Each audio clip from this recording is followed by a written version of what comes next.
What if it's so bad your parents can't drive? Starlight, thank you!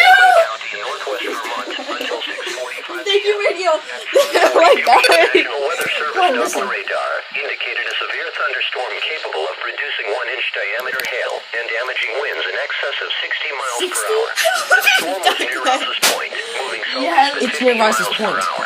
Locations in the warning include but are not limited to Isle La Motte, South Alberg, Albergton State Park, North Hero, Grand Island State Park, Burton Island State Park, Woods Island State Park, Grand Isle Georgia Center, Sandbar State Park. This severe thunderstorm is also producing deadly cloud-to-ground lightning. Very heavy rain can also be expected with a severe thunderstorm, which may cause water ponding on roads and city areas. When you can do so safely, please report damaging winds or hail to the National Weather Service by calling toll-free 1-800-863-4279 or by submitting a storm report to weather.gov/Berlin.